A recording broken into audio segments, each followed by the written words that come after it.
भारत के सबसे महान मुस्लिम मुख्यमंत्री कौन से हैं? भारत के इतिहास में कई राज्यों में मुस्लिम राजनेताओं ने मुख्यमंत्री पद के तौर पर शपथ ली थी। इसमें सबसे पहला नाम जम्मू कश्मीर का आता है। जम्मू कश्मीर में अब तक 9 लोग मुख्यमंत्री बन चुके हैं और ये सभी मुसलमान थे। फारूक अब्दुल्ला, गुलाम नबी आजाद और महबूबा मुफ्ती जैसे नाम आप लोगों ने सुने भी होंगे। लेकिन जम्मू कश्मीर के अलावा भी भारत के कई अन्य राज्यों में मुस्लिम राजनेता मुख्यमंत्री के तौर पर मुख्यमंत्री ने शिक्षा, स्वास्थ्य और अन्य कई क्षेत्रों में खूब काम किया है, जिससे राज्यों और देश में विकास को गति मिली है। चलिए जानते हैं कि भारत के सबसे महान मुस्लिम मुख्यमंत्री कौन कौन से रहे हैं। बरकतुल्लाह खान। बरकतुल्लाह खान 9 जुलाई सन 1971 को राजस्थान के पहले मुख्यमंत्री बने थे। उन्हें भारत इतिहास के सबसे अच्छे मुख्यमंत्रियों में गिना जाता है। उनके नेतृत्व में राजस्थान में अनेकों विकास कार्य कराए गए। बरकतुल्लाह खान इंदिरा गांधी और फिरोज खान के काफी करीबी माने जाते थे। आजादी के महासंग्राम में उन्होंने जोधपुर रियासत में अंग्रेजों का जमकर विरोध किया। बरकतुल्लाह खान ने लखनऊ से लॉ की पढ़ाई की हुई है और इसी दौरान उनकी मुलाकात फिरोज गांधी से हुई थी। सन 1971 में वो लंदन में थे और इंदिरा गांधी ने उन्हें फोन करके जानकारी दी थी कि आपको राजस्थान का मुख्यमंत्री बनाया जा रहा है। कहा जाता है कि बरकतुल्लाह खान इंदिरा गांधी को भाभी कहकर संबोधित किया करते थे। 11 अक्टूबर 1973 को हार्ट अटैक के कारण उनकी मौत हो गई थी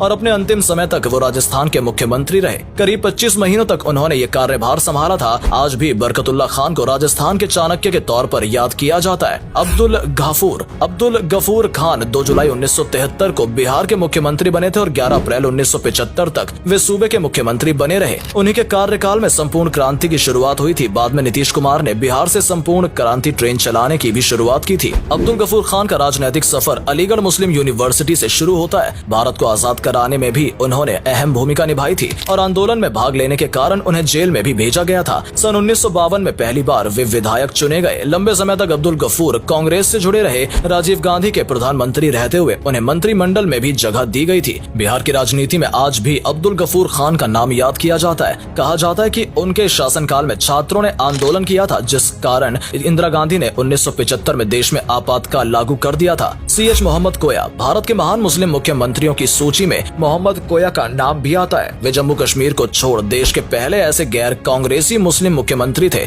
उन्हें 12 नवंबर 1979 को केरल राज्य का मुख्यमंत्री बनाया गया था। वे ऑल इंडिया मुस्लिम लीग के सदस्य थे। मुख्यमंत्री बनने से पहले वे 2 बार केरल के शिक्षा मंत्री भी रहे थे और अपने कार्यकाल में उन्होंने केरल की पिछड़ी जातियों को शिक्षित करने की दिशा में काबिले तारीफ काम किया था। मोहम्मद कोया के कारण ही आज केरल को भारत के सबसे शिक्षित प्रदेश के तौर पर जाना जाता है। हालांकि उनका कार्यकाल सिर्फ 54 दिन का ही रहा था, जिसके बाद विधानसभा को भंग कर राष्ट्रपति शासन लागू कर दिया गया था। बाद में सन 1981 से 1983 तक वो केरल के उप मुख्यमंत्री भी रहे थे। MO हसन फारूक मेडिकर। मोहम्मद हसन फारूक 9 अप्रैल सन 1967 को पहली बार पांडिचेरी के मुख्यमंत्री बने थे। उस समय उनकी उम्र केवल 29 साल थी और आज भी वे भारत के इतिहास में सबसे कम उम्र में मुख्यमंत्री पद की शपथ लेने वाले राजनेता के तौर पर जाने जाते हैं। उन्होंने कुल 3 बार पांडिचेरी के मुख्यमंत्री पद की शपथ ली थी। भारत की आजादी के बाद भी पांडिचेरी लंबे समय तक फ्रेंच कॉलोनी में बना हुआ था। एक छात्र नेता के तौर पर हसन फारूक ने फ्रांसीसियों का जमकर विरोध किया था। अपने कार्यकाल के दौरान उन्होंने पांडिचेरी में कई हॉस्पिटल और कॉलेज का निर्माण कराया। लंबे समय तक वे पांडिचेरी विधानसभा के स्पीकर भी रहे। वे 2 बार कांग्रेस पार्टी की ओर से लोकसभा सांसद भी चुने जा चुके हैं। 25 सालों तक वे हज कमेटी के सदस्य रहे थे। केंद्रीय मंत्रिमंडल में उन्हें टूरिज्म और एविएशन मंत्रालय की जिम्मेदारी सौंपी गई थी। साल 2004 में हसन फारूक को सऊदी अरब में भारत के राजदूत के तौर पर नियुक्त किया गया था। इसके बाद वे झारखंड और केरल के गवर्नर भी बनाए गए। झारखंड में भ्रष्टाचार के खिलाफ वे कई आंदोलन का हिस्सा भी रहे।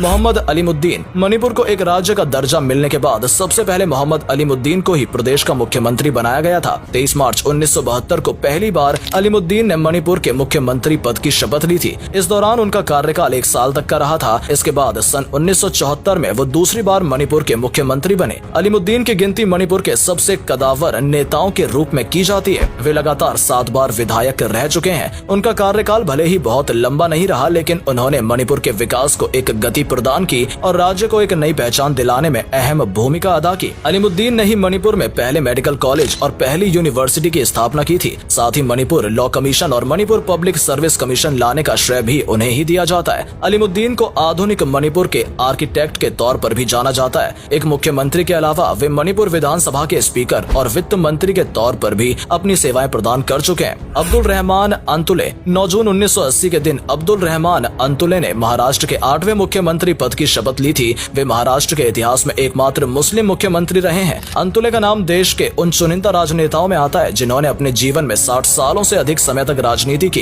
अंतुले कांग्रेस के सबसे कद्दावर नेताओं में से एक माने जाते थे। वे मुख्यमंत्री कैसे बने, इसका एक बेहद ही रोचक किस्सा है। एक बार इंदिरा गांधी ने उन्हें किसी बात पर मशवरे के लिए बुलाया था। इस पर अंतुले ने इंदिरा गांधी से कहा था कि मुझे मुख्यमंत्री बना दो, मैं करके दिखा दूंगा। और इंदिरा गांधी को उनका धाकड़ अंदाज बेहद ही पसंद आया और इनाम के तौर पर उन्हें मुख्यमंत्री की कुर्सी पर बैठा दिया गया। अंतुले लंबे समय तक ऑल इंडिया कांग्रेस कमेटी के जनरल सेक्रेटरी भी रहे हैं। वे लोकसभा के सांसद भी रह चुके हैं। अंतुले महाराष्ट्र के पहले मुस्लिम कानून मंत्री भी रहे थे। वहीं केंद्र सरकार में वो स्वास्थ्य मंत्री और अल्पसंख्यक मंत्रालय की जिम्मेदारी संभाल चुके हैं। स्वास्थ्य मंत्री रहते हुए उन्होंने भारत को पोलियो मुक्त कराने की दिशा में कई महत्वपूर्ण फैसले लिए थे। महाराष्ट्र में गरीबों को मुफ्त राशन देने की शुरुआत भी अंतुले द्वारा ही की गई थी। सैयदा अनवरा तैमूर। सैयदा अनवरा तैमूर को भारत की पहली मुस्लिम महिला मुख्यमंत्री होने का गौरव प्राप्त है। 6 दिसंबर सन 1980 को उन्होंने असम के मुख्यमंत्री पद की शपथ ली थी। अपने राजनीतिक करियर में सैयदा ने शिक्षा से लेकर सियासत तक हर क्षेत्र में अपना नाम रोशन किया।